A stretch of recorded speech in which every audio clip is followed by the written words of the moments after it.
Guys, this is one of the best no setup self-working card tricks that you can do. It is going to fool you. It's going to fool the heck out of you. But that just means when you learn it, you're going to fool anyone with this. It's an absolute banger. So you give the cards to spectator, you have them shuffle the cards, and as they're mixing the cards, you ask them to think of any number between 1 and 20. And this is going to be their secret number. So as they're shuffling the cards, you get them to think of a number, and then you can turn your back and you ask them to look at the card at their secret number, the card that falls in that position from the top of the deck. So say they thought of the number 12. They would then count down to the 12th card and look at it. That's 1, 2, 3, 4, 5, 6, 7, 8, 9, 10, 11, 12, and they would look at this card. Okay, so the 7 of clubs. They would look at that card and then they would put the cards back onto the deck, like so. At this point, you turn back around and you say, we're going to mix the cards, all right? And you can give the cards a little shuffle, like so. And even if the spectator wants to mix the cards as well, they can. So you say to them, look, I could have no idea of your secret number. So if I was to try and go through the cards like this, and I was to try and find your card, it would be absolutely impossible, right? Because literally, you could have thought of any one of these cards. But there is a chance that I could try and cut it back into the same position. So you cut the cards like so, and then you reassemble the deck and give the cards a couple of cuts, and you say, I think I may have cut your card into the same position. So what I'd like you to do now is just deal down to your secret number and check if your card is there. And if it is, it's going to be amazing. So you give them the cards and they deal down, in this case, 12 cards. That's 1, 2, 3, 4, 5, 6, 7, 8, 9, 10, 11, 12. And they look at the card at the 12th position and it's not their card. So it looks like you've completely messed it up. You say, okay, don't worry. I'll tell you what, we'll make something even more impossible. So you ask another spectator now, you say, name any card in the deck. Now they've got a completely free choice at this point. They can name any card they want. Let's say they choose the 10 of diamonds. You say, okay, well what we're going to do now is we're going to spell down to the 10 of diamonds and see if your card's there. So that would be TENOFDIAMONDS.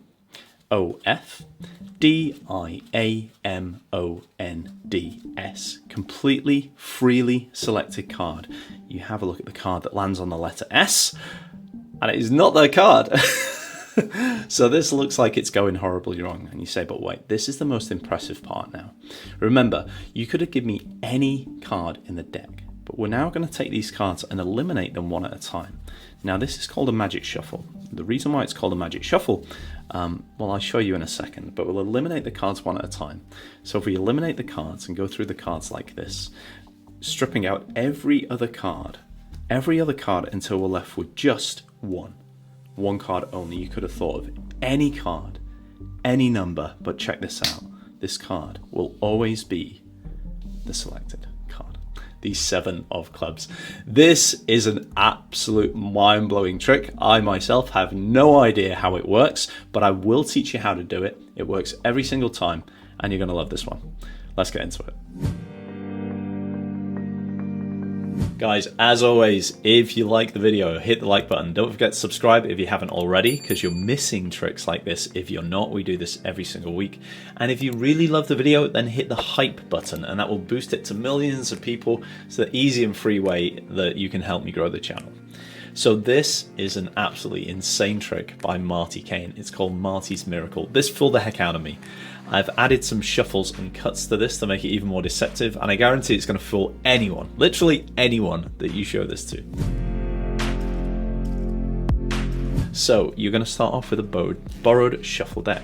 Right? Get the cards mixed up, get them shuffled up like so, and as the spectator is mixing the cards, you have them choose any number that they want. But you say, just to keep it quick, make it under 20, so we're not spending ages doing this. The truth is, the trick will not work with a number over 20. So you're going to say that casually, but to restrict them in between a number between 1 and 20. So they're thinking of any number between 1 and 20. You say, right, I'm going to turn my back. When I turn my back, I'd like you just to count from the top of the deck and remember the card at your number. And you show them like this. You want them to count like this. You don't want them to deal, because otherwise it won't work. So in this example, let's say they think of the number 12.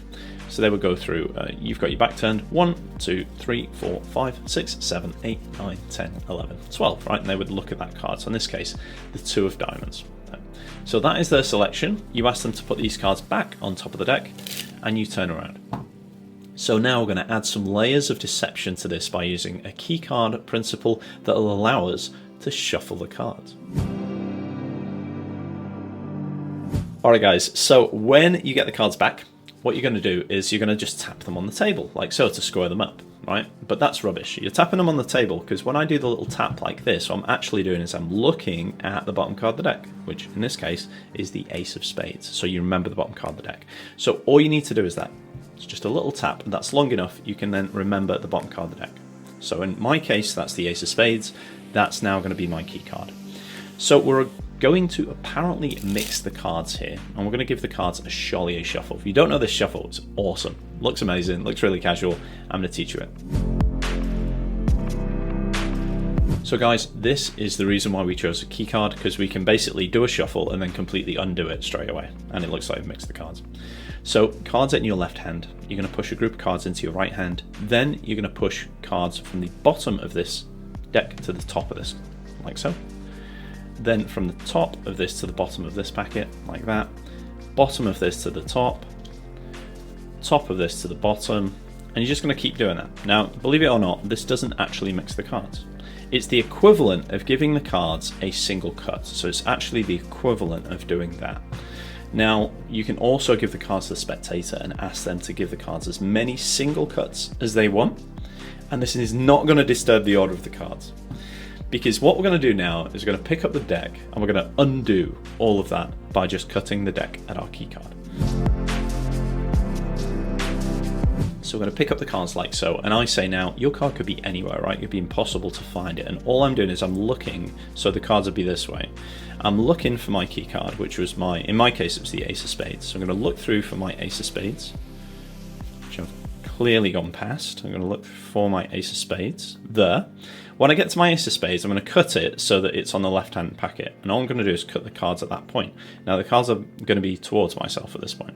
But all I'm doing is I'm cutting the cards like so, that then cut the cards there, so that then becomes the bottom card. And you've undone all of the shuffling and cutting and everything that you've just done. And it looks so fair. So now the cards are back in the order that they should be. So now we need to reposition the card by doing a very simple sleight of hand technique. Now, don't run off. So at this point, you've got the cards face up in your hand. You say to the spectator, look, your card could be anywhere. It's going to be impossible for me to find it. And you're going to use that to actually count 8 cards. So we're going to be counting 8 cards. That's 1, 2, 3, 4, 5, 6, 7, 8. We need to transfer these to the top of the deck. But we don't want to count them like that. It's pretty obvious. So all I'm going to do is I'm going to push off a group of 3, then a group of 3, then a group of 2. Okay, and that's 8. As I put them back on the deck, I'm going to put my little finger, the flesh of my little finger, in between them. So I'm going to get a break under these 8 cards as these go on top. Like so. So now I've just got a little finger break. Just the flesh of my little finger, not the whole finger, right? We don't want breaks like that. Should be so you've got a break underneath those 8 cards, but you cannot see that break from the front. That's how a break should be. Now we're just going to transfer those cards to the top of the deck by using a double undercut. So double undercut is very simple, guys. So we've got our break at the back here. Our thumb's just going to take over this break, like so. And then now, all we're going to do is we're going to cut. We're going to keep the break with our thumb. We're going to cut half the cards from the bottom of the deck and put them on top, but keep the break. Okay, and then we're just going to cut at the break here and then put those on top. That's easy. It's a double undercut, and you've simply transferred those 8 cards now to the top of the deck. So now we're getting into position for reveal, but before that we're going to use a false cut. Now it's not the actual false cut I used in the performance. I'm going to show you guys a very simple one that you can learn in a couple of seconds. So take about a third of the deck and cut them to the left hand side of the table. Cut a third and put them in the middle. And then the last third is going to go on the right. Okay, and then all you're going to do is pick up the cards in left to right order. So here, these go on top, these go on top. This is the J-O-Z cut. It's a very simple, casual false cut. Looks amazing. The actual cut I used in performance was this. It's one of Leonard Green's false cuts. And if you want to learn the best false cuts, shuffles, sleight of hand, all that stuff, you should really check out The Vault. Quick one, guys, if you're enjoying the sleight of hand and you want to take your sleight of hand magic to the next level, that's what my Vault membership is. So here on the YouTube channel, I'm teaching like the basics. This is like level 1. My Vault subscription is a full progressive system designed to teach you sleight of hand in the most effective way possible. So every Wednesday, every single week, you get several videos, techniques, and a pro level routine. So you're building your skills week after week. You're getting around 12 to 15 videos a month. And we're covering everything from fault shuffles, cuts, card controls, color changes, palming, faro shuffles, advanced techniques, and some of my hardest hitting top tier routines I've ever created. The 5-star reviews speak for themselves. It really is the best system for learning sleight of hand, period. I'll put a link to that in the pinned comment. But right now, let's get back to the explanation. Alright guys, so we're now ready to start the reveal sequence. So you explain, hey, maybe I cut your card right back into the position that it started in. So for the first time, I want you to deal down the cards to your secret number and your card should be there. So you ask them, whatever their secret number is, you give them the cards and you ask them to deal down that amount of cards. In this case, it was 12, so they would count down 1, 2, 3, 4, 5, 6, 7, 8, 9, 10, 11, 12.